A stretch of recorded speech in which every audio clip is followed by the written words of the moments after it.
मेरे प्रिय मित्रों, आइए स्वाध्याय के 23वीं पाठशाला में ज्योतिष के 13वीं पाठशाला में आइए प्रवेश करें।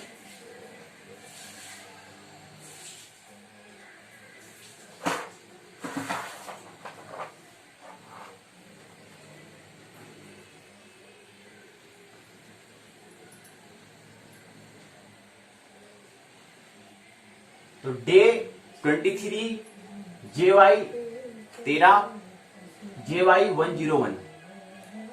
तो आइए 23वीं पाठशाला में हम प्रवेश करें। तो पिछले 22 दिनों से हम और पिछले 13 दिनों से हम 13वां दिन आज रहेगा। 12 दिनों से हम क्या कर रहे हैं, ज्योतिष के प्रथम वर्ष का प्रथम प्रश्न पत्र JY 101 ब्रह्मांड एवं काल को हम क्या कर रहे हैं, समझने का हम प्रयास कर रहे हैं। और इसके अंतर्गत हमने 3 खंडों को हमने समझ लिया है। खगोल क्या है, काल क्या है, पंचांग क्या है, इस पर हम संक्षिप्त में समझ चुके हैं। कुछ जो इशारा है इसको समझने का हमने प्रयास पिछली इन 12 दिनों की बैठक में हमने किया। आज हम कल से हमने ज्योतिष के प्रथम वर्ष के प्रथम प्रश्न पत्र ब्रह्मांड एवं काल के अंतर्गत चतुर्थ खंड, उसके अंतर्गत पहली और द्वितीय इकाई को हमने समझा। अक्षांश, रेखांश, देशांतर पहली इकाई में, द्वितीय इकाई में क्रांति और चर किसे कहते हैं उसको हमने समझने का प्रयास किया पहली और द्वितीय इकाई में। आइए आज की पाठशाला में खंड चौथा सूर्योदय साधन, जिसका नाम दिया है सूर्योदय, के अंतर्गत जो तृतीय और चतुर्थ इकाई है। तृतीय इकाई का नाम है मध्य, मध्यमांतर, वेलांतर, स्पष्टांतर। ये तृतीय इकाई। चतुर्थ इकाई है सूर्योदय, सूर्यास्त, दिनमान, स्थानीय सूर्योदय, स्थानीय सूर्यास्त और रात्रिमान इत्यादि इन विषयों पर चर्चा। ये द्वितीय इकाई अर्थात इकाई 4 और आज की द्वितीय इकाई पर हम समझेंगे। क्या होता है मध्यमांतर, क्या होता है वेलनांतर, क्या होता है स्पष्टांतर। यहां पर मध्यम धन अंतर, वेल धन अंतर, स्पष्ट धन अंतर। तो आप इस मध्यम धन अंतर किसका मध्यम अंतर, वेल धन अंतर किसका अंतर और स्पष्ट धन अंतर किसका अंतर, किसका अंतराल, किसका फासला, किसकी हम बात करेंगे। आइए समझें। तो सबसे पहले महत्वपूर्ण है मध्यमांतर को हम समझते हैं। तृतीय इकाई है खंड 2 सूर्योदय साधन के अंतर्गत विश्वविद्यालय UOU उत्तराखंड मुक्त विश्वविद्यालय के पाठ्यक्रम के तहत। तो आज की पाठशाला इकाई तीसरी मध्यमांतर, वेलनांतर, स्पष्टांतर। तो मध्यमांतर कहते हैं कि रेखांश को 4 से गुणा करने पर प्राप्त मिनट आदि बन जाता है, मिनट आदि का मान को हम क्या कहते हैं, मध्यमांतर कहते हैं। बात ख्याल में नहीं आई होगी क्योंकि परिभाषा क्या है। अब रेखांश किसे कहते हैं, कल हमने समझा था। अक्षांश, रेखांश और देशांतर को हमने समझने का प्रयास हमने कल किया था। तो वहां पर आपने रेखांश को समझा होगा तो ही ये मध्यमांतर को आप समझ सकते हैं। रेखांश क्या होता है, रेखा धन अंश। कहने का मतलब है पृथ्वी को समझने के लिए हमने पृथ्वी के स्वरूप को समझने के लिए उसका जो रूप है, उसके जो प्रकृति सौंदर्य है, उसको समझने के लिए हमने क्या करा, कुछ कल्पना की। शिक्षा पूरी अधिक से अधिक क्या है, मनस है, मानसिक है, इनकी कल्पना पर आधारित है। कल्पना करनी पड़ती है हमें। तो ऐसे हमें समझने के लिए, पृथ्वी के अंदर जो सत्य है उसको जानने के लिए हमने क्या कर रखा है, कल्पना करी है नहीं, वास्तव में है नहीं, लेकिन हमने कल्पना की है, ताकि हम क्या है, जो ब्रह्म है, जो यथार्थ है, जो शाश्वत है, उसको समझ सकें। उसके लिए हमने कल्पना की और हमने क्या करा, रेखांश और अक्षांश को समझा। अक्ष का मतलब होता है, क्या मतलब होता है अक्ष का मतलब, और रेखा का मतलब क्या होता है। रेखांश क्यों पढ़ा और अक्षांश क्यों पढ़ा, इसका नाम समझ में आ रहा है। रेखा धन अंश बन जाता है रेखांश, और अक्ष प्लस अंश बन जाता है अक्षांश बन जाता है। तो अक्ष से मिलकर बना अक्षांश, रेखा से मिलकर बना रेखांश। अर्थात क्या है कि हम पृथ्वी में ऐसे मानसिक कल्पना कर लेते हैं कि पृथ्वी क्या है, गोल है, तो उसमें ऐसी कल्पना करते हैं कि जो इसके उत्तर से दक्षिण, नॉर्थ से साउथ पोल में जैसी रेखाएं जो हमने कल्पना कर ली है मन से, उनको हम क्या कहते हैं, रेखांश कहते हैं। रेखा है, इसलिए उसको क्या करते हैं, रेखांश हमने कहा। और पूरब से पश्चिम में हमने ऐसी कल्पना कर ली है कि उसको हमने अक्ष, अक्ष क्या होता है, अक्ष मतलब कील। पृथ्वी भी क्या है, अपनी कील पर, अपने अक्ष पर क्या कर रही है, घूम रही है, तो इसकी एक्सेज है, अक्ष है।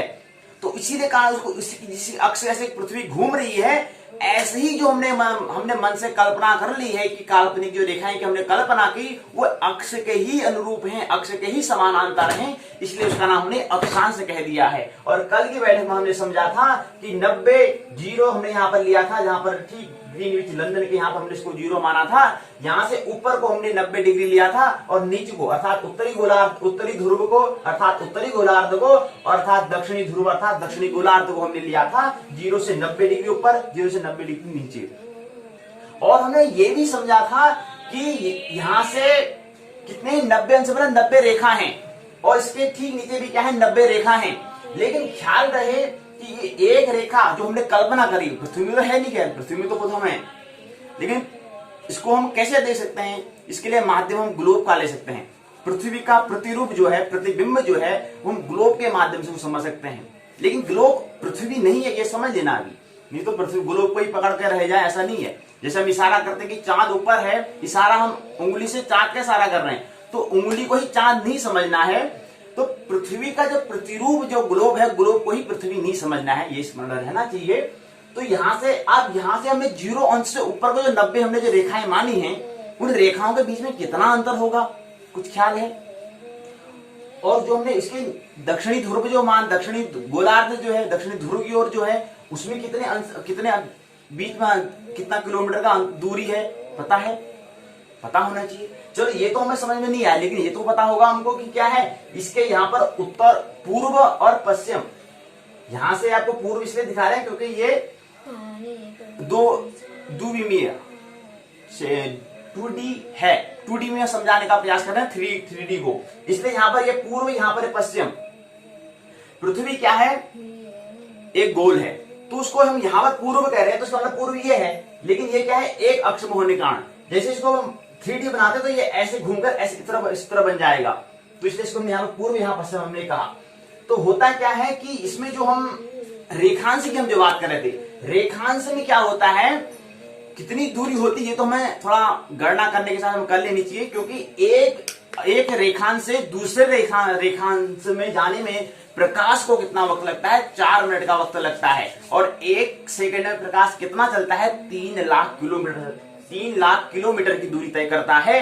3 गुणा 10 की घात 5 किलोमीटर की दूरी तय करता है, और ये 1 सेकंड में करता है। इसको 60 से गुणा कर देंगे तो 1 मिनट में कितना दूरी तय करता है ये पता चल जाएगा, और ऐसे ही 4 से गुणा कर देंगे तो पता चल जाएगा कितनी दूरी है एक अक्षांश से दूसरे अक्षांश के बीच की दूरी। ये बात हमें समझ में आ जाए। माफ करना, रेखांश जो हमारे क्या है, रेखांश जो है, याद रहे अक्षांश मतलब होता है अक्ष जो घूम रही है पृथ्वी, अक्ष मतलब कील के अक्ष जो है, इसलिए अक्षांश जो हम कह रहे हैं। रेखांश मतलब रेखा, क्योंकि ये क्या है, लाइन, ये रेखा है, लाइन है, मतलब रेखा मतलब इंग्लिश में लाइन कहते हैं इसको, तो रेखा है, इसलिए इसको रेखांश कहा। तो रेखांश के बीच की दूरी कितनी होती है ये हमने समझा। अब होता क्या है, अब इसी रेखांश को हम क्या कर रहे हैं कि एक रेखांश से दूसरे रेखांश के बीच को ही हम देशांतर कहते हैं। एक रेखा ये है, एक रेखा ये है, इसके बीच की दूरी को हम देशांतर कहते हैं। अर्थात क्या है, एक स्थान देशांतर क्यों कहते हैं, थोड़ा स्मरण रखें, देशांतर क्यों कहते हैं, इसका भी उत्तर करो ना, समझो उस प्रश्न को, जो वाक्य जो शब्द है उसको समझो। देश मतलब होता है, आप जानते हो देश मतलब क्या होता है, कंट्री होता है, अंतर है, तो देशों के बीच की जो अंतर उसको तो हम देशांतर कह रहे हैं। इस पर ये समझो, उसको इसका शब्द दिया है किसी ने, ऐसे शब्द नहीं दिया है। अब यहाँ पर समझो मध्यधन अंतर लिखा है, मध्यम है, किसका मध्यम है, कुछ तो है ना, ऐसे इसको देशांतर हमने कहा। देश मतलब यहाँ पर कंट्री से मतलब है एक स्थान से दूसरे स्थान की हम बात कर रहे हैं, तो ये तो है देशांतर, यानी कि एक रेखा से दूसरे रेखांश के बीच में कितनी दूरी होती है, ये हमने कल समझने का प्रयास कल की बैठक में हमने किया था। लेकिन संक्षिप्त तो हमने आज समझाया कि पृथ्वी की हम क्या कर रहे हैं, उसके आगे क्रम को ले रहे हैं। तो हम आप क्या है आज मध्यांतर, मध्यधन अंतर, मध्यमांतर को हम समझ रहे हैं। उसके बाद वेलनांतर। तो मध्यमांतर क्या है, रेखांश को आप देखो, रेखांश को क्या करना है, 4 से गुणा करना है, 4 से मल्टीप्लाई करना है, तब जाकर जो मिनट आदि हमें प्राप्त होंगे उसको हम मध्यमांतर कहेंगे। बात स्पष्ट समझ में नहीं आई, एक बार और समझाते हैं। मध्यमांतर होता है कि एक देश के मानक समय और स्थानीय समय के अंतर को, भेद को हम क्या कहते हैं, मध्यमांतर कहते हैं। स्मरण रहना चाहिए, देश का 2 समय होते हैं, मुख्य 2 समय हैं, एक है मानक समय, एक है स्थानीय समय। तो कह रहे हैं कि किसी देश के मानक समय अर्थात क्या है, स्टैंडर्ड टाइम जो है, और स्थानीय समय अर्थात लोकल टाइम जो है, लोकल टाइम और स्टैंडर्ड टाइम के जो मध्य में जो अंतर है, के समय में जो अंतर है आ रहा है। जैसे उदाहरण के लिए 7:45 जो ये क्या है, मानक समय है भारत का, देश मतलब भारत ले रहे हैं, तो ये क्या है 7:45 क्या है, ये मानक समय है, अर्थात क्या है, माना हुआ समय है, अर्थात क्या है, औपचारिक समय है, अर्थात जो हम ऑफिस काम करते हैं, कार्यालय काम करते हैं, यहाँ पर सभी के लिए, इसलिए क्या कहते हैं, मानक समय, सभी के लिए टाइम एक ही होगा। लेकिन स्थानीय समय क्या है, 7:31 है, और इन दोनों के बीच में कितना अंतर है, 14 मिनट का अंतर है। तो ये जो 14 मिनट का अंतर है, क्या है, मध्यमांतर कहलाएगा। तो मध्यमांतर आप समझ गए। अब अगले क्रम पर चलते हैं, वेलांतर। वेलांतर क्या होता है कि प्रतिदिन के सूर्योदय में अत्य अल्प अंतर को, कभी गौर करते हैं, नहीं सूर्योदय हो रहा है बस 6 बजे ही होता होगा, सुबह 6 बजे, तो शाम को भी रात को भी, शाम को जो अस्त होता है तो 6 बजे अस्त होता होगा, उदय होता है तो 6 बजे क्या होता है, उदय होता है। क्या ऐसा है? नहीं। जब गौर करेंगे, जब समझेंगे उसको, जब खोज करेंगे, जब उसको देखेंगे, देखोगे उसको, तो बहुत अंतर पड़ेगा। कभी दिन बड़ा होता है, कभी रात बड़ी होती है, ये सब भी समझ रहे हैं यहाँ पर। तो वेलांतर क्या है? वेलांतर मतलब क्या है, जैसे क्या है, हमने कहा था कि जो क्या है, प्रतिदिन सूर्योदय के में कुछ न कुछ अंतर होता है, कभी सूर्य थोड़ा कम, कभी थोड़ा 1-2 मिनट या कुछ सेकंड या कुछ माइक्रो सेकंड, कुछ न कुछ अंतर होता है, उसी अंतर को वेलांतर कह रहे हैं। अर्थात वेलांतर क्या होता है, वेलांतर प्रतिदिन के सूर्योदय में अत्य अल्प अंतर को हम वेलांतर कहते हैं। ठीक है, आपने नाम सुना होगा वेला, प्रातः वेला, तो वेला से ही वेलांतर बना है। शब्द सुनो ना, शब्द सुने, उसी से उपयोग करो। तो वेलांतर मतलब बना है वेला, प्रातः वेला, तो क्या है, वेलांतर बन गया। तो इसलिए वेलांतर मतलब प्रातः समय, समय के वेला के मतलब उसमें कुछ सुबह माहौल जो होता है, इसलिए वेल से वेलांतर बना है। तो ये क्या है, कुछ न कुछ अंतर होता है, उसे वेलांतर कहते हैं। अर्थात क्या है, स्थानीय मध्यम समय और स्थानीय स्पष्ट समय के अंतर को, स्थानीय का जो मध्यम समय है, लोकल टाइम भी क्या है, उसका भी मध्यम समय जो है, और स्थानीय मध्य समय और स्थानीय स्पष्ट समय, स्थान का मध्यम समय और स्थान का स्पष्ट समय के अंतर को हम वेलांतर कहते हैं। बात ख्याल में नहीं आ रही होगी, लेकिन चिंतन करें, कोई बात नहीं आएगा, कोई दिक्कत नहीं है, एकदम से बात समझ में नहीं आती है, लेकिन फिर भी क्या करना चाहिए, समझने का प्रयास करना। एक बार समझ में आएगा, दोबारा फिर चलते रहती है, लेकिन जब तक समझना है, जब तक समझ में नहीं आई, मान नहीं लेना है। तो वेलांतर क्या कह रहा है कि स्थानीय मध्यम समय क्या होता है। अब आप कह रहे क्या रहे, वेलांतर कह रहे हो, स्थानीय मध्यम समय करो, हम तो आज तक एक ही समय को जानते थे, और आप कह रहे हो कि मानक समय भी होता है और स्थानीय समय भी होता है, तो समझ में को बात नहीं आ रही है। तो कोई दिक्कत नहीं, आएगा धीरे धीरे। तो यहाँ पर उसको शब्द को समझो, जिसमें खाली उसको चिंतन करो। तो ये क्या है, स्थानीय मध्यम समय। अब यहाँ पर क्या है, स्थानीय का जो मध्यम समय है और स्थानीय का जो स्पष्ट समय है, उसके अंतर को हम क्या कहते हैं, उसके जो क्या है भेद को हम क्या कहते हैं, वेलांतर कह रहे हैं। तो मध्यमांतर, वेलांतर, और तीसरा आता है स्पष्टांतर। स्पष्टांतर में क्या होता है कि मध्यमांतर और वेलनांतर के संस्कार को कहते हैं। अब थोड़ा यहाँ पर ख्याल बात रखनी पड़ेगी, जब तक मध्यमांतर आपको समझ में नहीं आया होगा, वेलांतर समझ में नहीं आएगा, तो स्पष्टांतर कैसे समझ में आएगा। तो इसलिए दो समझना है, तब जाके इसको समझना है, आ जाएगा, कोई दिक्कत नहीं। तो होता है क्या है, स्पष्टांतर मध्यमांतर और वेलांतर दोनों के धन और ऋण, पॉजिटिव और नेगेटिव, पॉजिटिव एंड नेगेटिव जो संस्कार होता है उसको ही स्पष्ट आंतर कहते हैं। और याद रहिए, स्पष्ट आंतर मतलब जो स्पष्ट, हम शब्द का उपयोग करते हैं ना, स्पष्ट बोलो, तो वही स्पष्ट अंतर। अंतर भी क्या होना चाहिए, साफ क्या होना चाहिए, अंतर होनी चाहिए, स्पष्ट होना चाहिए। तो वही है यहाँ पर क्या होना चाहिए, जैसे हम कोई कहते हैं ना, कोई कभी गुरु जी कहते हैं साफ देखो, स्पष्ट शब्द लिखो, क्या लिख रखा है, ऐसी एक्टिंग क्या बना रही है, तो वहीं पर क्या होता है, स्पष्ट। ऐसे यहाँ पर अंतर भी स्पष्ट अंतर होना चाहिए, बिल्कुल जो वैक्य होना चाहिए। तो ये चीज है। आप देखो थोड़ा यहाँ समझ ले कि जो टाइम की हम बात करें, जीएमटी टाइम होता है, ग्रीनविच मीन टाइम होता है, अंतरराष्ट्रीय मानक समय होता है। सभी पूरी जो वसुधा है उस सभी के लिए, जो उसमें रहने वाले जो प्राणी, जो मनुष्य हैं, सभी के लिए एक समय होगा, चाहे वो ग्रीनविच मीन टाइम लंदन के हिसाब से हम लेते हैं। उसके बाद आता है Indian mean time. Indian mean time जो होता है भारतीय मानक समय, ये देश के हिसाब से होता है। लोकल मीन टाइम होता है स्थानीय मानक समय, ये जो होता है प्रदेश के हिसाब से होता है। भारतीय मानक समय देश के हिसाब से, अंतर्राष्ट्रीय मानक समय वसुधा अर्थात पृथ्वी के हिसाब से होता है। और लोकल मीन टाइम में बताया जाए प्रदेश के, और होता है लोकल टाइम, स्थानीय समय जो होता है जिले के हिसाब से होता है। तो क्या है, हम कहते हैं कि टाइम की हम बात कर रहे थे, हमने कहा ना स्पष्टांतर हो गया।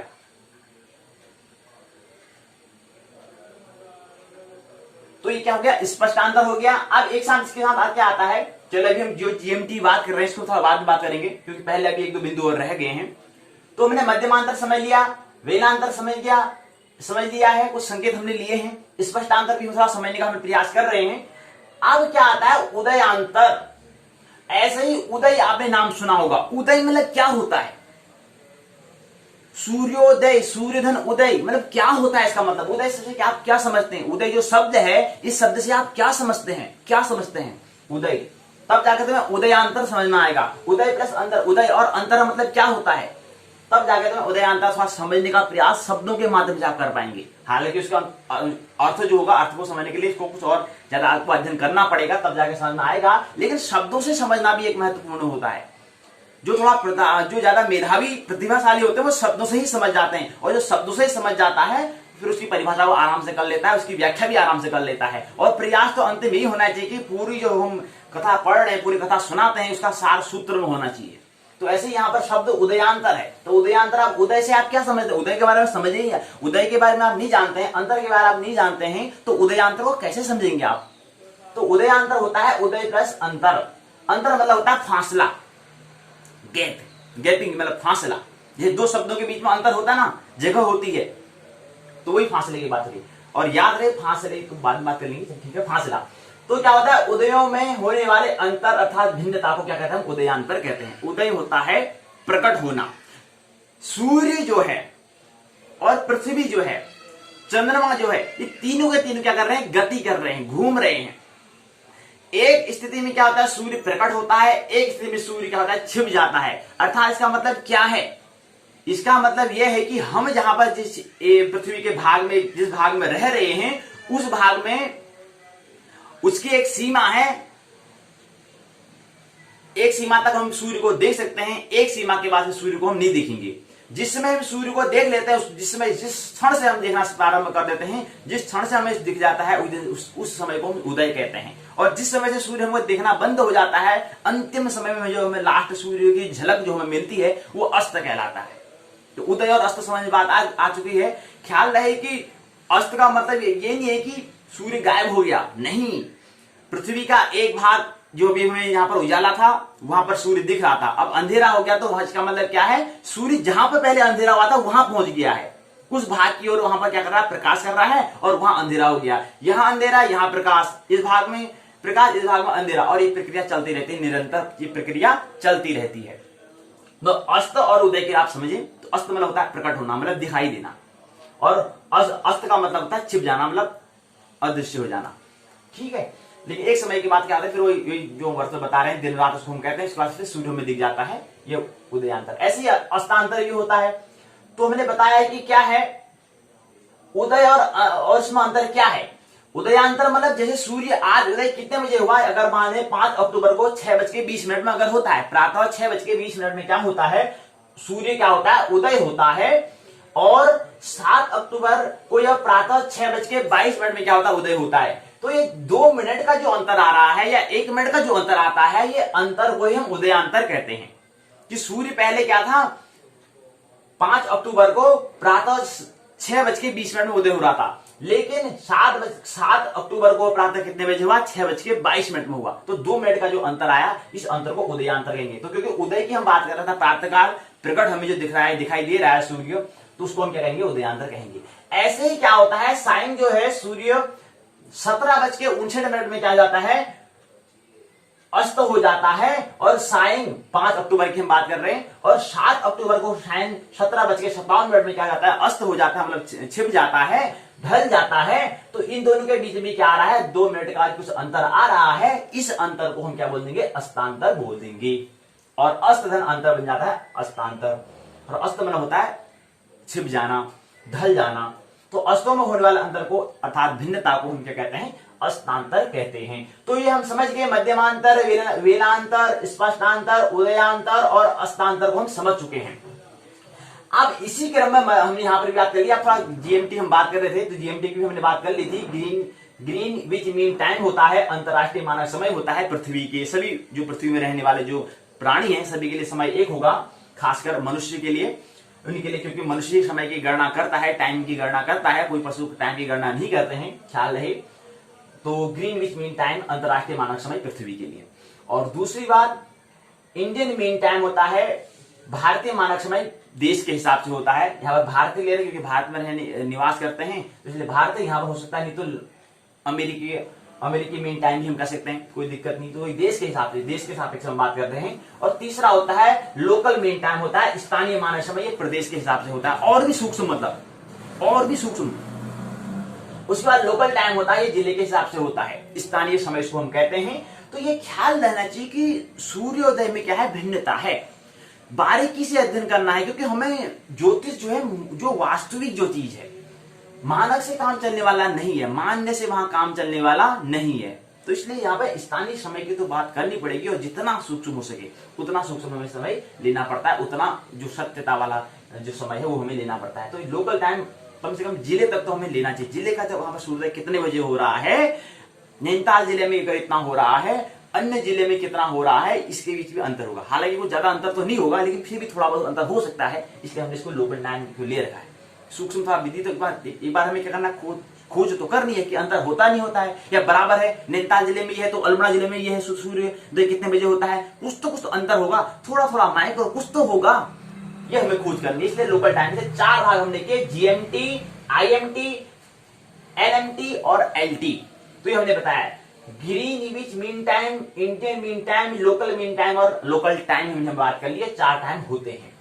और 8 बजे भारत पर अगर अगर हम कहते हैं कि क्या है, यहां पर 9 बज रहे हैं, भारत में अगर 9 बज रहे हैं, और लंदन में कितना बज रहा होगा, ये कल भी हम बात कर चुके हैं। अगर 9 यहां पर बज रहे हैं तो वहां लंदन में कितना बज रहा होगा। तो ख्याल रहे 5 अक्टूबर के अगर यहाँ पर भारत में 9 बज रहे हैं, तो लंदन में अर्थात ग्रीनविच जो मीन टाइम, जो जहां पर हम उसको ठीक जहां से हम पृथ्वी का मध्यम जो लेते हैं, तो वहां पर क्या हो रहा होगा, 3:30 बज रहा होगा प्रातः 5 अक्टूबर का। तो ये हम समझने का प्रयास करेंगे, तो समझेंगे कि जीएमटी क्या होता है, आईएमटी क्या होता है, एलएमटी क्या होता है और एलटी क्या होता है, इसको समझने का प्रयास करेंगे। यहाँ पर केवल संकेत दे रहे हैं, विचार करेंगे, चिंतन करेंगे आखिर समय है क्या, क्योंकि हम बात कर रहे हैं ब्रह्मांड और काल के बारे में। इसी क्रम में आता है, अब आता है इकाई चौथी, सूर्योदय, सूर्यास्त, दिनमान, स्थानीय सूर्योदय, रात्रिमान, क्या होता है इसको समझें। तो सूर्योदय जो है, सूर्यधन उदय हमने बात किया, उदय की हमने बात कर ली है, प्रकट होना, दिखना, अर्थात दिखना। सूर्य जब उदय हो रहा है उसका परिणाम क्या होगा, पहले इसको समझें। प्रकट होना, सूर्य की मौजूदगी का परिणाम को हम क्या कहते हैं, उदय कहते हैं। अर्थात उजाला होगा, रोशनी होगी, प्रकाश होगी, वस्तुओं का हमें दिखना होगा, हम एक दूसरे को देख पा रहे हैं, वस्तु में दिखाई पड़ रही होगी, ये चीज हमें क्या है, सूर्योदय स्थिति में हमें दिखती है। अंधकार में हमें नहीं दिखता है, अंधकार में क्या है, हम कुछ भी दिखाई नहीं दे रहा है, ये दिखता है, नहीं दिखता है। हाँ दिखता होगा, कब दिखता होगा वो अभी समझेंगे बात को। लेकिन सूर्य उदय में हमें क्या होता है, कोई वस्तु में दिखाई देती है। और ख्याल रहे सूर्योदय में भी है, हमें दिखाई दे रहा है। ये एक क्या है, प्रकृति के तल पर बात है। लेकिन गहरी बात तो क्या है कि हमें दर्शन हमें करना है, दिखाई देखना ही नहीं है, दर्शन हमें करना है। ख्याल रहे देखना और दर्शन में काफी अंतर है, जमीन आसमान का अंतर है कह सकते हैं। देखना और दर्शन में अंतर है। इसलिए तो मंदिर में जाने हम क्या कहते हैं, मंदिर में हम देखने नहीं कहते हैं, कभी हम ऐसा नहीं कहते कि मंदिर देखने गए, मंदिर में हम दर्शन करने गए थे कहते हैं। तो दर्शन का मतलब क्या होता है, बड़ा महत्वपूर्ण शब्द है, अंतस की बात है, अर्थात ब्रह्म की हम बात कर रहे हैं। अर्थात जब हमारा दर्शन जो हो जाता है, इतना गहरा हो जाता है, ब्रह्म को हम देखने लग जाते हैं, तब वो देखना हमारा क्या कहलाता है, दर्शन बन जाता है। क्या कहलाता है, दर्शन बन जाता है, फिलोसफी बन जाता है। तो ख्याल है सूर्योदय में क्या है, सूर्योदय उदय हमने बात कर दी, प्रकट की हमने बात कर ली है। सूर्य की मौजूदगी का परिणाम, सूर्य की उपस्थिति का क्या है, परिणाम है। और इसका परिणाम हमें क्या मिलेगा, हमें उजाला दिखेगा, हमें रोशनी दिखेगी, हमें प्रकाश दिखेगा, हमें वस्तु दिखाई दे रही होंगी, हम पढ़ना चाहते हैं, किताब हम पढ़ पा रहे होंगे, अगर हमें कहीं जाना है तो हम जा पा रहे होंगे। तो ये रोशनी का परिणाम अर्थात सूर्य उदय हुआ है, इसका मतलब क्या है, सूर्य उदय हुआ है। ये बात हमें ख्याल रखनी है, ये ख्याल हमें परिणाम हमें समझ में आ रहा है। अब सूर्योदय क्या है, प्रकाश क्या है, कुछ पता तो नहीं है, लेकिन परिणाम तो हमें दिख रहा है ना, उजाला तो हमें दिख रहा है ना। हम कुछ काम कर रहे हैं, कहीं हमें जाना था, दफ्तर में, कार्यालय में जाना था, कहीं ड्यूटी में जाना था, कहीं ट्रेनिंग में हमें जाना था, हम तो जा पा रहे हैं ना, प्रकाश हमारे पास दिख रहा है। तो ये चीज क्या होता है, सूर्योदय में समझ बात हमें आ रही है। उसके बाद है स्थानीय सूर्योदय। क्या होता है, क्या है, पृथ्वी के, पहले समझे सूर्योदय क्या है, सूर्योदय उदय प्रकट सूर्य की मौजूदगी का परिणाम, उजाला, रोशनी, प्रकाश, वस्तुओं का दिखना, एक छोर से दृश्य न होकर दूसरे छोर में क्या होगा, प्रकट होगा। एक छोर से अब दृश्य, एक अभी कहीं पर दृश्य हो रहा था, कहीं पर दिख रहा था, अब वहां से नहीं दिखते हुए किसी अन्य छोर पर जहां पर अभी अदृश्य था, अब वहां दिखने लग गया है, तो अर्थात क्या है, सूर्योदय वहां हो गया है। और उसके बाद है स्थानीय सूर्योदय। क्या होता है, पृथ्वी के निरंतर गति अवस्था में प्रत्येक स्थान पर अलग अलग सूर्य का सर्वप्रथम दिखना, सबसे पहले दिखाई देना, जिसका परिणाम क्या होगा, जिसका रिजल्ट क्या मिलेगा, जिसका रिजल्ट होगा प्रकाश होगा। आंखों से हमें चीजें दिखाई दे रही होंगी, और चीजें मतलब क्या दिखाई दे रही होंगी, प्रकृति दिखाई दे रही होंगी। जहां पर देखना होता है वहां पर प्रकृति की बात करेंगे, जहां पर दर्शन होगा वहां पर ब्रह्म की बात करेंगे। ये थोड़ा अंतर है प्रकृति और मूल में, प्रकृति और मूल में यही अंतर है, ब्रह्म और अंड में यही अंतर है। लेकिन हमें थोड़ा क्या है, देखना ही नहीं है, हमें अपने देखने को हमें दर्शन तक ले जाना है।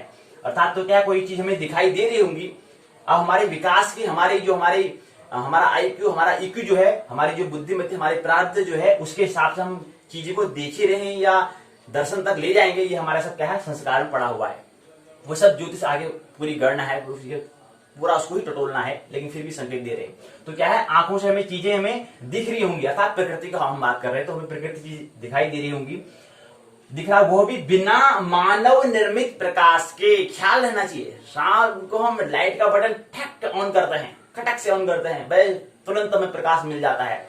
ऐसे ही नहीं, ये प्रकाश ऐसे ही नहीं आया है, ख्याल रहना चाहिए। पहले प्रकाश नहीं था। कभी आपने गांव में लालटेन जलाई, कभी लैंप जिसे कहते हैं, कभी जलाया नहीं, जलाया होगा, शहर में रहते ना, कभी ग्रामीण में जहां कहीं देखते तो वहां पता चलता। तो प्रकाश ऐसे नहीं। और याद रहे, इससे थोड़ा और अगर आगे चले जाएं तो पहले प्रकाश नहीं था।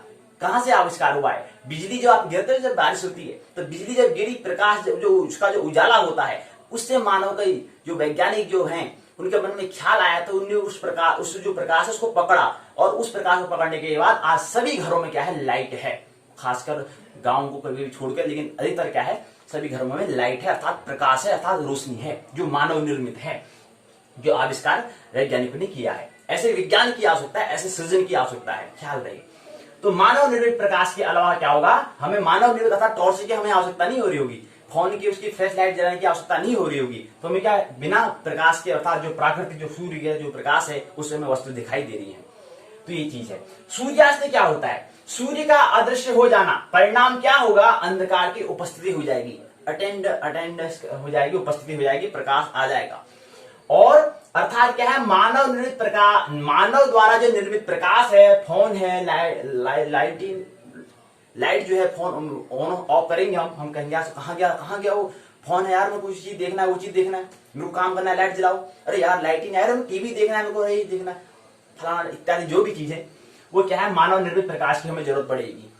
तो क्या पड़ेगी हमें मानव निर्मित प्रकाश की जरूरत पड़ेगी। वहां पर सूर्यास्त हो गया तो जैसे हमें क्या होगा, अब हमें आवश्यकता पड़ती है मानव द्वारा निर्माण किया हुआ, मानव द्वारा आविष्कार किया हुआ जो प्रकाश है उसकी हमें आवश्यकता पड़ती है, वो सूर्यास्त के बाद हमें पड़ती है।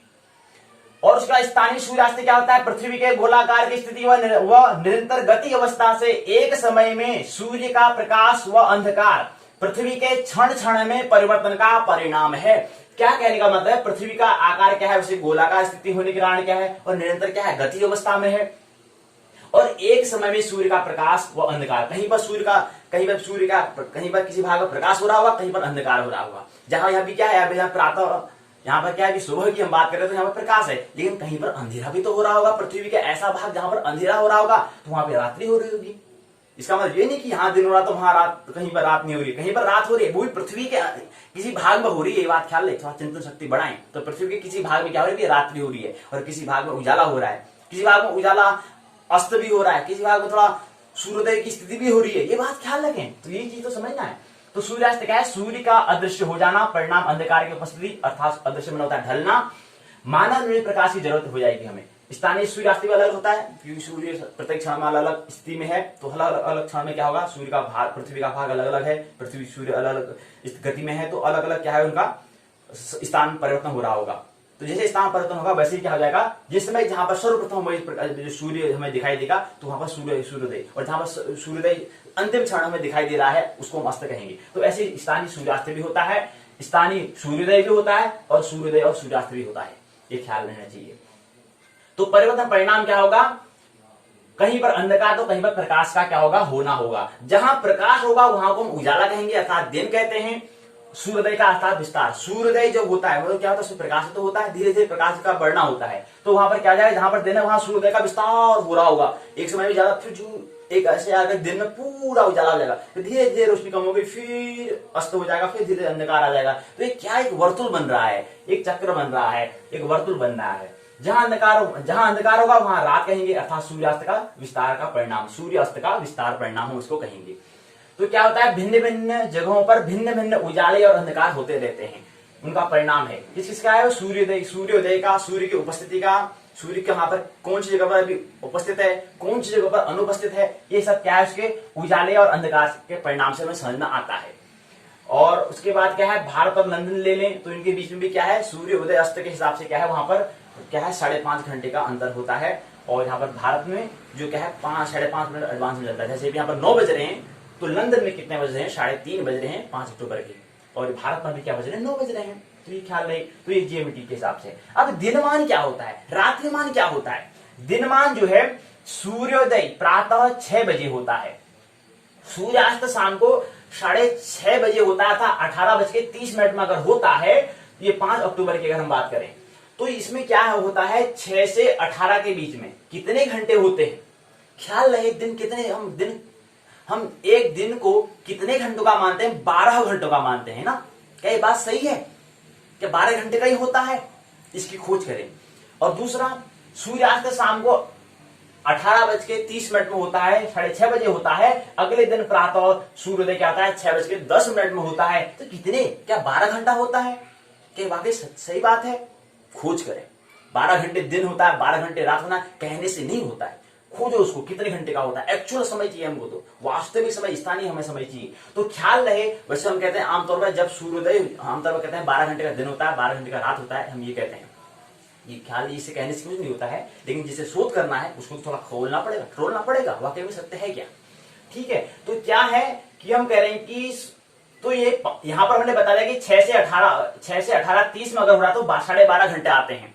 और ऐसे ही जब रात, ये जो अंतर है 12 घंटे का जो अंतराल कहलाएगा, ये जो मान आया 12 घंटे का, ये जो मान आया है, इस मान को हम कहते हैं दिनमान कहते हैं। और मान मतलब माना हुआ समय में, ठीक है। तो ये क्या है, दिनमान है, क्या है 12.5 घंटे का अंतर है, 12.5 घंटे का क्या है, दिन है, तो हम कहेंगे दिनमान कहलाएगा। और रात्रिमान क्या है, 18:30 बजे से अगले 6:10 तक है, तो कितने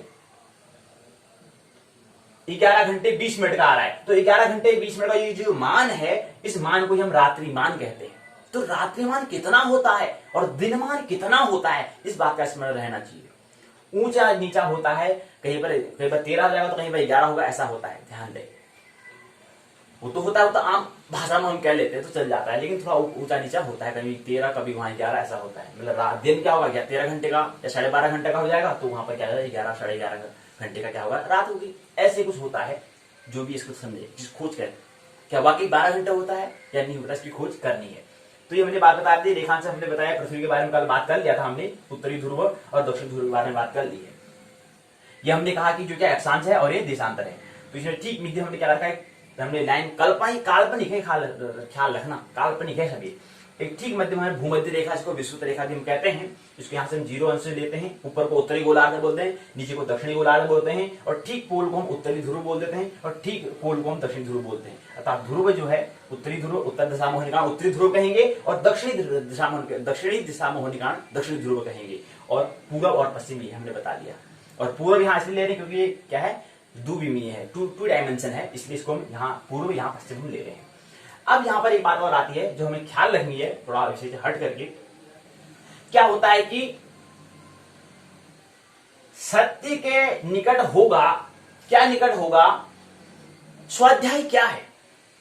हम कहते हैं कि स्वाध्याय के 23वीं बैठक में आइए प्रवेश करें। तो स्वाध्याय क्या है, स्वाध्याय केवल संकेत दे रहे हैं, इसको समझने का प्रयास करें। स्वाध्याय है कोई भी, मैं उदाहरण के तौर पर इसको संकेत के तौर पर समझें कि कोई भी अगर हम चलचित्र या वीडियो या कोई किताब या कोई भी चीज हम फोन में कुछ भी देखते हैं, वो जो हम देख रहे हैं वो किसके हिसाब से देख रहे हैं, किसके हिसाब से देख रहे हैं, वो हम देख रहे हैं अपनी प्रारब्ध के हिसाब से, अपनी प्रवृत्ति के हिसाब से, अपनी रुचि के हिसाब से, अपने संस्कार के हिसाब से क्या देखते हैं, उसका हम देखते हैं, और उसका प्रतिफल, उसका प्रतिबिंब को हम क्या करते हैं, देखते हैं। हमारे अंदर हमारी जो रुचि है वो हमारे अगले, इससे पहले जन्म का जोड़ है, ये ख्याल रहना चाहिए।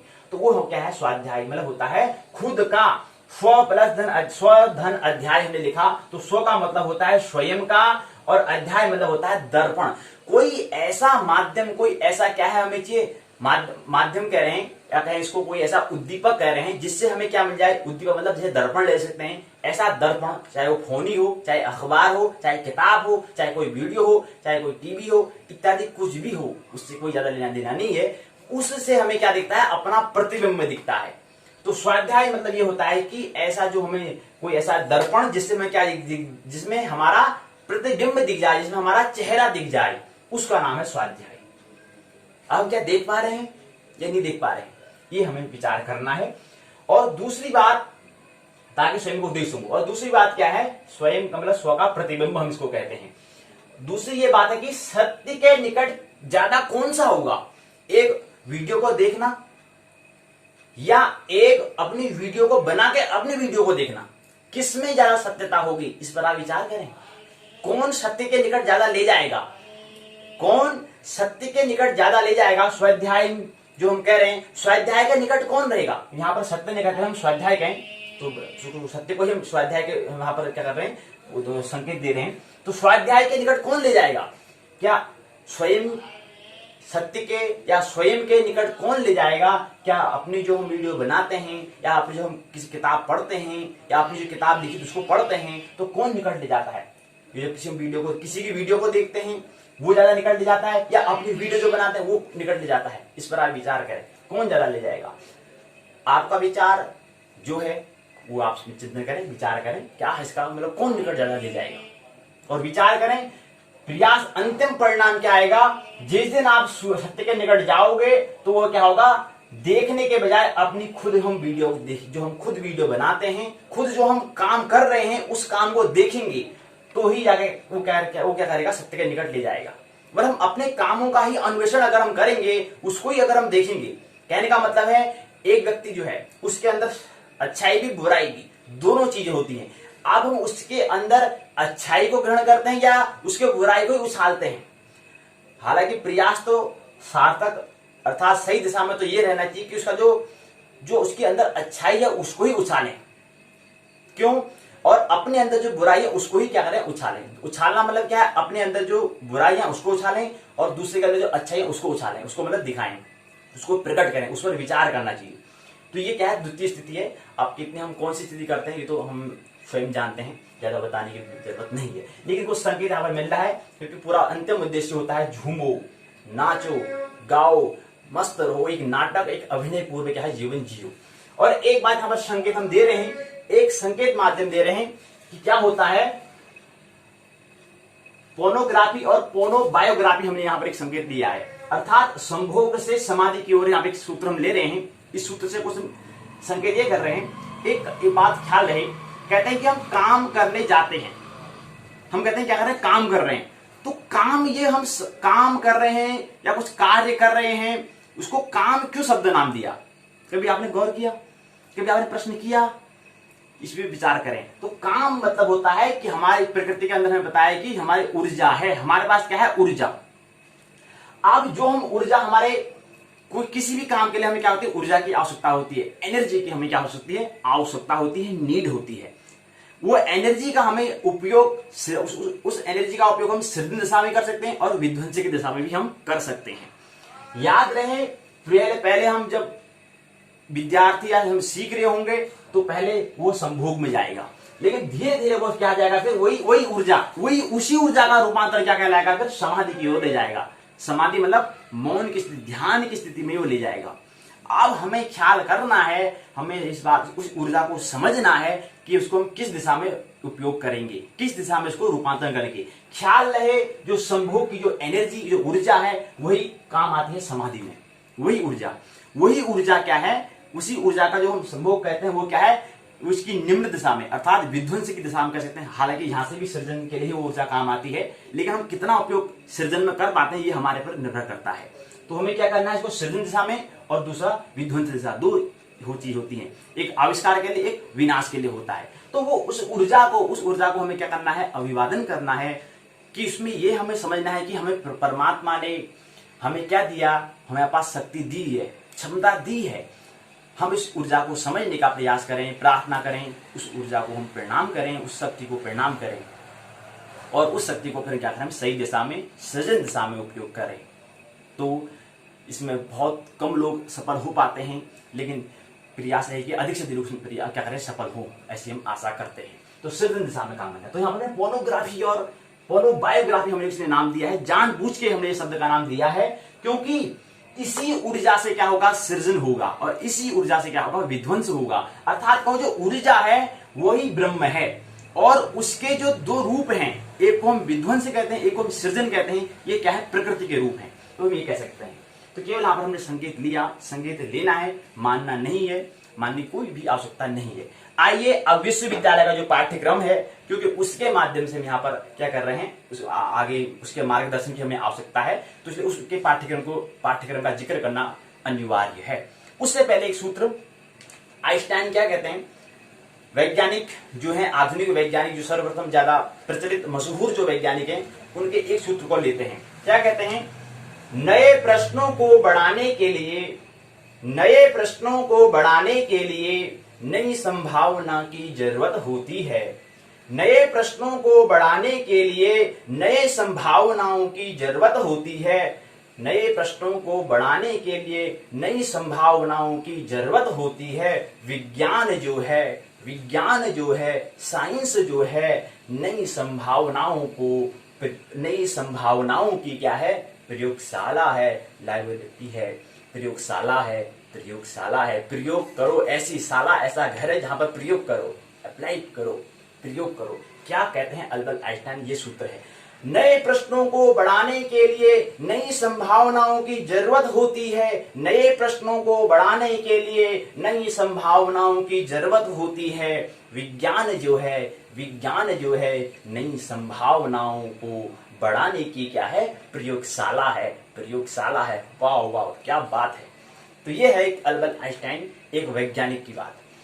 तो यहाँ पर एक ये बता रहे हैं कि चांद भी देखा, धरती भी देखी। एक सूत्र हम आपको बता रहे हैं, 30 दिसंबर 2017 की ये बात है, अखबार में आया था, अमर उजाला अखबार में आया था। तो हमने इसको निकाल के, हमने यहाँ पर इसको अच्छा लगा तो हमने रख लिया, तो अभी आज साझा कर रहे हैं। तो चांद भी देखा, धरती भी देखी, चंद्रमा और पृथ्वी। 6/1/2017 की बात है। पहली बार ऐसा नजारा हुआ, ऐसे देखने को मिला कि क्या हुआ, जहां पर चंद्रमा और पृथ्वी दोनों की एक साथ हमने क्या ली, तस्वीर ली, दोनों की एक साथ हमने पिक्चर दी। वो पिक्चर यहाँ पर दिखाया गया है। कह रहे हैं कि ये दुनिया रोज बदलती है, विज्ञान पीछे मुड़कर देखता है, आगे की बात भी कहता है और आज के जीवन को आसान बना देता है। यहाँ सच है और ढेर सारी कल्पनाएं भी हैं, इसलिए विज्ञान हमेशा से जिंदगी के बहुत करीब रहा है। 2017 में भी विज्ञान की जो दुनिया बसी है उसे देखना अद्भुत है। विज्ञान ने दुनिया को जिस ढंग से संवारा है वह कभी अकल्पनीय था। वह कभी क्या था? अकल्पनीय था। कह रहे हैं कि मानव जाति के इतिहास में यह नजारा देखने का पहला अवसर था। अमेरिकी अंतरिक्ष अनुसंधान एजेंसी, जिसका संक्षिप्त नाम है नासा, ने 6 जनवरी 2017 को एक तस्वीर जारी की जो मंगल ग्रह से मार्स रिकोनाइसेंस ऑर्बिटर द्वारा खींची गई थी, जो पृथ्वी से 127 मिलियन दूर है। 127 मिलियन मील दूर है, ख्याल रहे, 127 मिलियन मील, ठीक है। 127 मिलियन, और मिलियन में कितने जीरो होते हैं? 6 जीरो होते हैं, 10 की घात 6। तो 127 गुणा 10 की घात कितने होते हैं? 6 जीरो बन जाता है 127 मिलियन, और मील होता है, मील क्या होता है? किलोमीटर से बड़ा मील होता है। 200 मील की दूरी पर क्या है? पृथ्वी की क्या है? पूरी वो जो परतें हैं 200 मील तक क्या है? पृथ्वी का गुरुत्वाकर्षण है। वो कितनी दूरी है उसकी? 200 मील है, अर्थात किलोमीटर में तो ज्यादा आएगा, मील किलोमीटर से बड़ा होता है। दुनिया ने देखा कि पृथ्वी और चंद्रमा इतनी दूरी से कैसे नजर आएंगे। तो दुनिया ने देखा कि पृथ्वी और चंद्रमा इतनी दूरी से कैसे नजर आएंगे। ये सब पूरी दुनिया ने, पूरी पृथ्वी में रहने वाले प्राणियों ने देखा, ऐसा कहते हैं। 127 मिलियन मील की दूरी से लिया गया तस्वीर है, और 1 मील बराबर होता है 1.6 किलोमीटर। ख्याल रहे, 1 मील जो होता है वह करीब 1.5 किलोमीटर के बराबर होता है। 1.6 यानी कि 1 किलोमीटर 600 मीटर के बराबर होता है, यानी कि 1600 मीटर के हम कह सकते हैं। 1600 किलोमीटर हम 1600 मीटर कह सकते हैं। तो इतनी दूरी पर क्या होता है? वो 1 मील बनता है। तो ये ख्याल रहना चाहिए, ठीक है। तो ये बातें हैं, ढेर सारी बातें होती हैं, लेकिन कुछ बातें यहाँ पर संकेत हम साझा कर पाएंगे समय के अभाव के कारण। चलिए आइए आप विश्वविद्यालय का जो पाठ्यक्रम है उसको लेते हैं। तो कह रहे हैं कि इकाई तीसरी है, खंड क्या है? चौथा है सूर्योदय साधन। तो पहली बात क्या है? इकाई 3 मध्यमांतर, वेनांतर और स्पष्टांतर। इकाई की संरचना है प्रस्तावना, उद्देश्य, मुख्य भाग, मध्यमांतर, वेनांतर, स्पष्टांतर, सारांश, पारिभाषिक शब्दावली, संदर्भ ग्रंथ सूची, सहायक पाठ्य सामग्री और निबंधात्मक प्रश्न। ऐसे ये क्या है? विश्वविद्यालय ने विद्यार्थियों के लिए क्या है? इकाई की संरचना बनाई है। प्रस्तावना में क्या कहते हैं? कहते हैं कि ये क्या है? इकाई चतुर्थ खंड सूर्योदय साधन की क्या है? तृतीय इकाई है। इसमें मानक समय, स्टैंडर्ड समय के बारे में दिया हुआ है। 1 अंश बराबर क्या होता है? 4 मिनट। 1 अंश 4 मिनट के हिसाब से जो भी घंटे मिनट प्राप्त होते हैं उतना ही ग्रीनविच दक्षिण देशों का स्टैंडर्ड समय पूर्व में आगे पश्चिम में पीछे माना जाता है। आपको पता है, ज्यादा बताने की जरूरत नहीं है। ख्याल रहे कि ये क्या है? ये पूर्व है और ये पश्चिम है, यानी कि मान जो ग्रीनविच मीन टाइम है उसके पहले इधर साइड में। और दूसरा ये भी ख्याल आपको पता है कि पृथ्वी क्या पश्चिम से पूर्व दिशा की ओर घूम रही है। तो पहले क्या आएगा? पहले यहाँ पर जो भारत है वाला जो हिस्सा है वो आएगा, उसके बाद फिर क्या आएगा? जो हम लंदन की बात कर रहे हैं वो आएगा, फिर आगे से क्या होता है? चलते रहता है। तो इसी के हिसाब से भारत में क्या है? पहले दिन की 5 घंटे की पहले अक्टूबर से 5 अक्टूबर है तो 5 घंटे पहले वहां पर समय का अंतराल ऐसा रहेगा। तो ऐसे कह रहे हैं कि 1 अंश में 4 मिनट का अंतर होता है। ये ख्याल रखें, मतलब 1 मिनट मतलब सूर्य। अब 4 मिनट क्यों कह रहे हैं? 4 मिनट इसलिए कह रहे हैं, ख्याल है 4 मिनट का मतलब ये होता है कि प्रकाश को जाने में 4 मिनट का क्या लगता है? वक्त लगता है, इसलिए 4 मिनट कहा। 1 अंश बराबर 4 मिनट के हिसाब से होता है, इसलिए कहा। प्रकाश को जाने में जो क्या है 3 लाख किलोमीटर की स्पीड से, की गति से, की चाल से गति करता है, कि चाल से कहता है चलता है, वो भी इसको भी जाने में 4 मिनट का वक्त लगता है। कितनी बड़ी वसुधा होगी, कल्पना करें जरा। तो ये बता दिया हमने, वही यहाँ पर बताया। मध्यमांतर, वेनांतर, स्पष्टांतर, उदयांतर बताया गया है। उद्देश्य के बारे में बताया इसमें कुछ, उसकी क्रम फिर आगे आता है कि मुख्य भाग क्या है, मध्यमांतर किसे कहते हैं, ये हमने समझाने का यहाँ पर प्रयास किया है। वो यहाँ पर समझाया है। मध्यमांतर क्या कहलाता है? चतुर्गुणिक रेखांतर से प्राप्त मिनट आदि समय को मध्यमांतर हम कहते हैं। वही कह रहे हैं कि क्या है? रेखांश को 4 से गुणा करने पर जो प्राप्त मिनट आदि का जो हमें मान में जो प्राप्त होता है, उसी मान को हम क्या कहते हैं? मध्यमांतर कहते हैं। मध्यम का अंतर हम इसको कहते हैं। ठीक है, इसमें पूरा को थोड़ा समझाने का हमने प्रयास किया है, पूरा हम यहाँ पर नहीं पढ़ पाएंगे, समय का अभाव, समय की यहाँ पर नजाकत को देखते हुए ये चीज हमें देखना है। कभी और वक्त मिलेगा तो और ढेर सारी बातें करेंगे, इसको समझेंगे, लेकिन फिर अभी तो नहीं हो पाएगी बातें। उसी क्रम में वेलांतर है, मध्यम समयमान स्पष्ट समयमान का अंतर को हम वेलांतर कहते हैं। मध्यम समयमान और स्पष्ट समयमान का जो अंतर होता है वह क्या कहलाता है, वेलांतर कहलाता है। स्थानीय स्थूल मध्यमान से प्रतिदिन प्रत्येक स्थान पर सूर्योदय प्रातः 6 बजे मध्याह्न 12 बजे तक, सूर्यास्त जो होता है शाम के 6 बजे होता है। ये चीज हम बता रहे हैं कि क्या कह रहे हैं, 6 बजे प्रातः 6 बजे से मध्याह्न 12 बजे तक क्या होता है, सूर्योदय प्रातः 6 बजे से मध्याह्न 12 बजे तक, और सूर्यास्त जो होता है शाम के 6 बजे तक होता है। सूर्यास्त शाम के 6 बजे तक होता है, ये बताने का प्रयास कर रहे हैं। तो सूर्योदय और सूर्यास्त जो है यानी कि 6 घंटे का सूर्योदय और सूर्यास्त की अगर बात करें तो हम कहते हैं एक दिन में कितना होता है, एक दिन में 6 यानी कि 6 + 6 नहीं 12 घंटा। तो सूर्योदय सूर्यास्त की बात करें तो ये समय बता रहे हैं कि सूर्योदय सूर्यास्त से पहले और सूर्योदय के बाद के बीच का जो समय वो 6 + 6 की 12 घंटे करीब होता है, ऐसे बताते हैं, इसको हम दिन कहते हैं।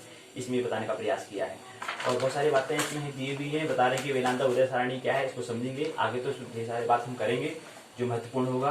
कुछ यहाँ पर स्पष्टांत के बारे में बता रखा है इनने, उसको निकालने के लिए यहाँ पर उदाहरण भी बताए हुए हैं। इसी क्रम में फिर बताते हैं कि खास ज्यादा उसमें है नहीं है, लेकिन प्रश्न पूछे हैं कि गोरखपुर रेखांश क्या है, 83 अंश 24 का मध्यमांतर ज्ञात कीजिए। कानपुर रेखांश 80 अंश 20 है, तो मध्यमांतर क्या होगा। जौनपुर का मध्यमांतर धन मिनट 5 सेकंड है, तो क्या, तो वहां का रेखांश क्या होगा। देहरादून का मध्यमांतर 17 मिनट -17 मिनट 44 सेकंड है, तो वहां का रेखांश क्या होगा। जयपुर नगर का मध्यमांतर -26 32 है, तो रेखांश क्या होगा। अयोध्या का रेखांश क्या है, 82 -14 है, पूर्वी है तो वेलनांतर +6 है, बराबर 0 है, तो 26 जुलाई 2012 को स्पष्टांतर क्या होगा उसका ज्ञात करो। इस तरह से कुछ प्रश्न बनते हैं, इस तरह से बताए हैं प्रश्न, ऐसे करना है हमको, इस तरह से प्रश्न बनेंगे। इसके बाद फिर अगला भी प्रश्न और पूछा है, साथ में पूछा है कि इलाहाबाद का पूर्वी रेखांश 81 अंश 54 है, तो 15 मार्च 2012 को वेलांतर -8 48 हो, तो स्पष्टांतर क्या होगा। -48 और -8 जो -8 से -48 बोल रहे हैं, तो -8 48 हो, तो उसका स्पष्टांतर क्या होगा। जहां स्पष्टांतर -29 मिनट 56 सेकंड हो, उस दिन वेलांतर -8 48 है, तो मध्यमांतर और एवं रेखांश की जानकारी प्राप्त करें। उसका अगला है स्पष्टांतर धन 14 है, 14 मिनट है 48 सेकंड है, वेलांतर -18 -48 हो, तो मध्यमांतर क्या होगा। वेलांतर ऋण का 3 ऋण 26 हो, रेखांश 78 ऋण 5 हो, तो मध्यमांतर स्पष्टांतर ज्ञात कीजिए। ये प्रश्न ऐसे पूछे हैं, ऐसे बनते हैं, इनके उत्तर यहाँ पर दिया हुआ है। ये यहाँ पर शब्दावली है, वो इसमें दिया हुआ है, ग्रंथ हो गया, स्पष्टांतर बता दिया क्या है। मध्यमांतर और वेलनांतर के संस्कार को स्पष्टांतर कहते हैं। वेलनांतर प्रतिदिन के सूर्योदय में अत्यल्प अंतर को वेलनांतर कहते हैं। मध्यमांतर रेखांश को 4 से गुणा करने पर प्राप्त मिनट आदि को मध्यमांतर कहते हैं। उदयांतर उदयो अंतरम उदयांतरम नाड़ी वृत्त में स्थित मध्यम ग्रह और क्रांति वृत्त में स्थित स्पष्ट ग्रह के अंतर को क्रांति वृत्त कहते हैं। ऐसी ग्रंथों की सूची बताई है, सहायक पाठ्य सामग्री निबंधात्मक प्रश्न पूछा है। मध्यमांतर एवं स्पष्टांतर से क्या तात्पर्य, क्या मतलब है, उसको उदाहरण से बताना है, स्पष्ट करना है। दूसरा प्रश्न है वेलांतर उदयांतर को परिभाषित करते हुए विस्तार से उसका क्या करें, वर्णन करें, व्याख्या करें, टीका करें, ये बताया गया है। उसके बाद आता है कि चतुर्थ इकाई है सूर्योदय सूर्यास्त दिनमान। इकाई की संरचना जो है, प्रस्तावना, उद्देश्य, सूर्योदय साधन, सूर्यास्त दिनमान साधन, अभ्यासार्थी प्रश्न, सारांश, पर्यायवाची शब्दावली, संदर्भ ग्रंथ सूची, सहायक पाठ्य सामग्री, निबंधात्मक प्रश्न पूछे गए हैं। इसी क्रम में अगला क्या होता है, प्रस्तावना बताते हैं कि प्रस्तावना यही बताते हैं, कहते हैं कि खंड 4 की क्या है, चतुर्थ इकाई है, उद्देश्य इसमें बताया हुआ है। जनपति निर्माण करने की प्रक्रिया में सर्वप्रथम सूर्योदय ज्ञात करके उसके पश्चात घटी पलात्मक मान के द्वारा जन्म समय का ज्ञान किया जाता है, जिसे इष्टकाल अर्थात अभिष्ट जन्म समय कहा जाता है। तो जनपति निर्माण के लिए तो हम कह रहे हैं इष्टकाल किसे कहते हैं। इष्टकाल हमने बताया था कि सूर्योदय और जब जन्म समय, जब जन्म हो रहा है और सूर्योदय हो रहा है। जैसे हम हमारे एक भाग तो ये हो सकता है, जैसे सूर्योदय 6 बजे हुआ, जन्म हुआ 8 बजे, तो 6 में से 2 गया तो जो 2 घंटे का जो अंतर आया ये क्या कहलाएगा, इष्टकाल कहलाएगा। यानी कि जन्म और उसके बाद क्या हुआ, सूर्योदय, पहले सूर्योदय हुआ फिर जन्म हुआ, उनके ठीक उनके मध्य में क्या समय था, जो कितना जो मान है उस मान को, वो 2 घंटे का जो मान है वही इष्टकाल कहलाएगा। तो ये सूर्य उद्देश्य सूर्योदय साधन कैसे करते हैं, अक्षांश रेखांश क्रांति वेदांतर 4 विषय के बारे में पहले पढ़ चुके हैं। अब यहाँ पर हमने समझा मध्यमांतर वेदांतर स्पष्टांतर को भी समझ गए। सूर्योदय सूर्यास्त और स्थानीय सूर्योदय स्थानीय सूर्यास्त दिनमान और रात्रिमान, ये हमने समझने का यहाँ पर प्रयास कर रहे हैं। तो ये अक्षांश वो इसमें दिया हुआ है ज्यादा विस्तार से, थोड़ा गणना हमें करनी है, थोड़ा गणित है, थोड़ा हमें सूत्र की आवश्यकता होती है। स्पष्टांतर संस्कार का सूत्र क्या होता है, फॉर्मूला क्या होता है ये बता रखा है। स्पष्टांतर चक्र बता रखा है, संस्कार करने का सूत्र क्या होता है, संस्कार क्या है इसको समझने का प्रयास यहाँ पर करेंगे। गणित सूत्र द्वारा क्या होता है, अक्षांश गुणा क्रांति गुणा 2 भागा 25 बराबर, ये ऐसे क्या आता है, गणित सूत्र द्वारा क्या आता है, इसको हम गणना करते हैं, संस्कार का गुण संस्कार निकालते हैं। थोड़ा गणित का भाई प्रयोग होगा गणना की गणनाओं के लिए गणित का आविष्कार हुआ, ये साधन रहना चाहिए हमें। सूर्यास्त दिनमान साधन कैसे करना है, साधन मतलब गणना करना, ये सब इसमें दिया हुआ है। 15 मार्च 2012 को भिन्न भिन्न नगरों में सूर्योदय साधन किया जाता है। 15 मार्च 2012 को भिन्न भिन्न नगरों में सूर्योदय साधन किया जाता है, इसके बारे में यहाँ पर दिया हुआ है। अगला है सूर्यास्त दिनमान साधन, इसके बारे में यहाँ पर दिया हुआ है। यही थोड़ा गणित का यहाँ पर किया गया है, दिया है, जो हम आगे आवश्यकता होगी उसको हम फिर विस्तार से समझेंगे। अभी पहले पाठ्यक्रम को ही वहां पर समझने का प्रयास करेंगे। उसके बाद कह रहे हैं कि दिनमान से सूर्योदय और सूर्यास्त का साधन कैसे करते हैं, गणना कैसे करते हैं, इसके बारे में यहाँ पर दिया हुआ है। अभ्यासार्थ कुछ प्रश्न दिए गए हैं। किसी भारतीय नगर का रेखांश 72 डिग्री 36 अंश कला 72 अंश 36 कला पूर्व है, तो उसका मध्यमांतर क्या होगा। कोलकाता का रेखांश क्या है, 88 अंश 23 कला पूर्व है, तो जिस दिन वेदांतर ऋणात्मक होगा, ऋणात्मक 5 और 52 हो तो स्पष्टांतर ज्ञात कीजिए। जिस भारतीय नगर का मध्यमांतर -9 मिनट 0 सेकंड हो, वहां का रेखांश क्या होगा। मुंबई नगर में किसी दिन स्पष्टांतर ऋणात्मक 44 ऋणात्मक 32 है, तो मध्यमांतर ज्ञात कीजिए। जबकि वहां रेखांश 72 अंश 50 कला है, -72 50 कला है। अक्षांश उत्तरी 26 अंश 51 कला, उत्तराक्रांति 17 अंश हो तो चर ज्ञात कीजिए। दिन रात्रि मान समान किस दिन और कितनी बार होता है। जिस देश का नियामक रेखांश 45 अंश पश्चिम है, वहां जिस नगर का रेखांश 43 अंश 12 कला है तो पश्चिम हो, वहां का मध्यमांतर क्या होगा। मध्यमांतर ज्ञात करने के लिए अक्षांश 22 अंश 44 कला दक्षिण उत्तराक्रांति 16 अंश 45 एवं वेदांतर ऋणात्मक 5 और 52 ऋणात्मक हो तो स्पष्टांतर चर की सहायता है सूर्योदय साधन कीजिए, सूर्योदय ज्ञात कीजिए। स्थानीय समय में सूर्योदय 6 घंटे 45 मिनट 30 सेकंड है, स्पष्टांतर ऋणात्मक 24 मिनट 30 सेकंड है, तो स्टैंडर्ड समय में सूर्योदय सूर्यास्त एवं दिनमान ज्ञात कीजिए। तो मानक समय स्टैंडर्ड समय, ये ढेर सारी बातें हैं और इसी का ज्यादा उल्लेख होने के कारण, इसकी ज्यादा गणना के कारण, इसलिए इस इकाई इस ब्लॉक का नाम सूर्योदय साधन दिया। क्या नाम दिया, सूर्योदय साधन नाम दिया। विश्वविद्यालय ने इस इकाई का नाम सूर्योदय साधन दिया। कुछ प्रश्न इसके दिए हुए यहाँ पर, इसको जो प्रश्न थे इसको उत्तर यहाँ पर दिए हैं। सूर्योदय क्या होता है, प्रातःकालीन सूर्य की उदित अवस्था का नाम है सूर्योदय। सूर्यास्त सायंकालीन सूर्य की अस्त अवस्था का नाम है सूर्यास्त। दिनार्ध मतलब सूर्य की अवस्था के हिसाब से किस अवस्था में कौन सा है, किस अवस्था में जहां पर प्रकाश आने की जहां संभावना हो जाती है, प्रकाश जहां पर होना शुरू हो जाता है वो क्या कहलाता है, उदय कहलाता है। जहां पर प्रकाश जाना शुरू हो जाता है, प्रकाश का जाना शुरू हो जाता है, प्रकाश मतलब अंधकार का बढ़ना शुरू हो जाता है, वो अस्त कहलाता है, सूर्यास्त कहलाता है। दिनार्ध सामान्य तौर पर एक दिन के आधे भाग को दिनार्ध कहते हैं। सूर्यास्त में 5 का गुणा करने से दिनमान का क्या होता है, मान प्राप्त होता है। अक्षांश गोलीय रीति से यामोत्तर यामधन उत्तर वृत्त में सम स्थान तथा ध्रुव स्थान के अंतर को हम अक्षांश कहते हैं। अक्षांश मतलब अक्ष, पृथ्वी अक्ष मतलब कील, पृथ्वी क्या है, कील पर घूम रही है, अर्थात ब्रह्म से हम कह सकते हैं घूम रही है, उसके हिसाब से घूम रही है, तो उस अक्ष के कारण उसको हमने अक्षांश, उसके समानांतर जो रेखाएं होंगी उस रेखा को अक्षांश हम कहते हैं। उसको यहाँ पर समझाने का प्रयास यहाँ पर किया है। अक्ष संबंधित अक्ष होने का अक्षांश, अक्ष से संबंधित होने के कारण उसको अक्षांश कहा है। स्थानीय सूर्योदय स्थान विशेष में होने वाले सूर्य का उदय जो है स्थानीय सूर्योदय कहलाता है।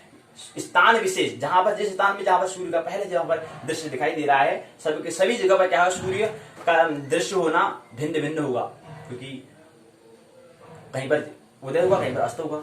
एक समय में पूरे पृथ्वी को प्रकाश नहीं कर सकता सूर्य, ऐसी बात ख्याल है। नहीं कर सकता, तो इसलिए भिन्न भिन्न होगा। संदर्भ ग्रंथ कुछ शब्दावली हमने देख ली है, संदर्भ ग्रंथ दिया है, पाठ्य सामग्री को बता रखा है, निबंधात्मक प्रश्न पूछे हैं, बड़ा प्रश्न पूछा है, स्वविदित दिनमान से सूर्योदय और सूर्यास्त साधन कीजिए। सूर्योदय सूर्यास्त दिनमान को परिभाषित करते हुए विस्तार से उसका क्या करें, वर्णन करें। तो ये यहाँ पर क्या है, 2 इकाई पूर्ण होती है।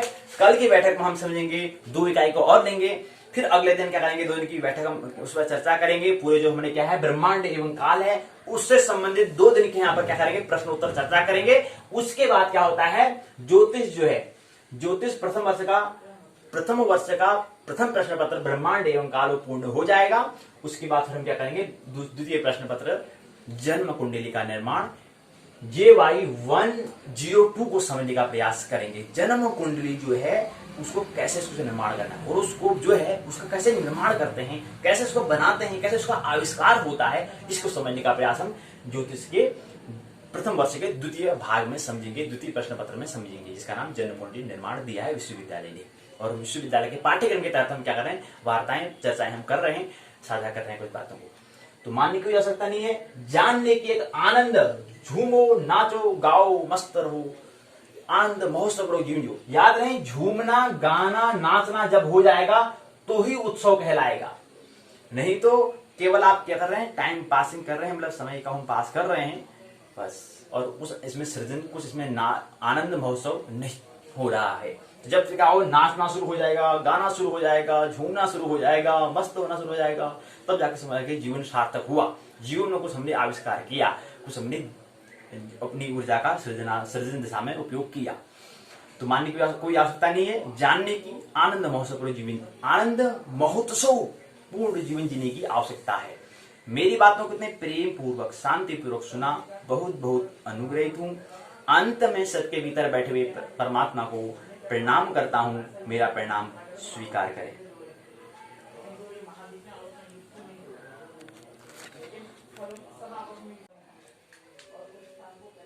एक बात और है जिसमें बताना महत्वपूर्ण है, स्त्री खतरनाक है, डेंजरस है, मतलब खतरनाक है, बहुत रहस्यपूर्ण है।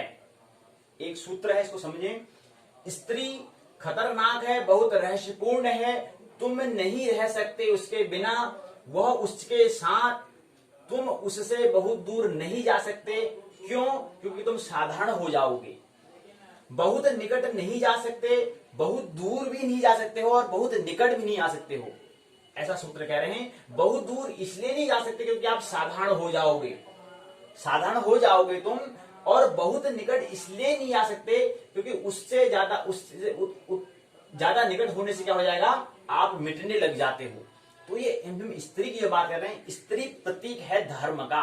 धर्म भी जो ऐसे ही, हम धर्म की जो बात करते हैं, धर्म भी एक ऐसा, जैसे स्त्री के स्वभाव को जो समझ जाता है वो धर्म के स्वभाव को समझ सकता है। जो स्त्री के स्वभाव को ही नहीं समझा वो धर्म के स्वभाव को वो खाक समझेगा।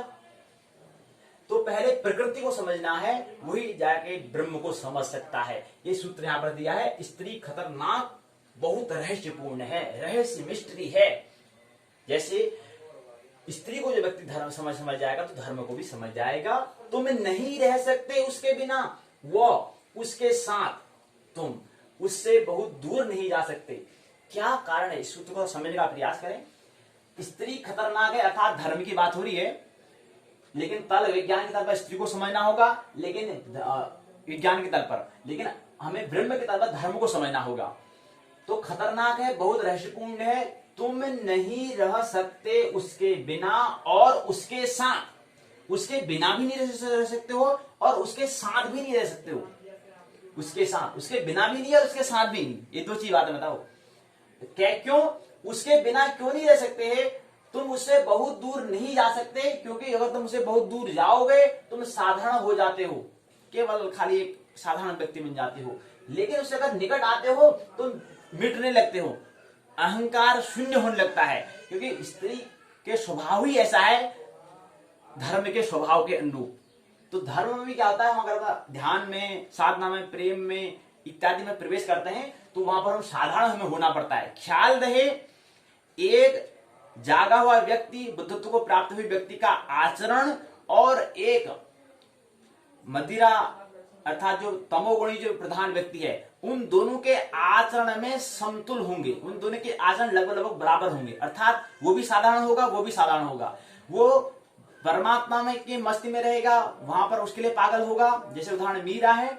और जो व्यक्ति है कौन शराब मदिरा में व्यस्त है, वो थोड़ा उससे भागने के लिए क्या है, उसके लिए वो पागल है दोनों पागल, लेकिन एक सृजन दिशा के लिए है, एक विध्वंस दिशा की ओर है, संकेत करते हैं। तो स्त्री खतरनाक है, बहुत रहस्यपूर्ण है। पहली बात समझे, स्त्री क्या है, खतरनाक है और रहस्यपूर्ण है।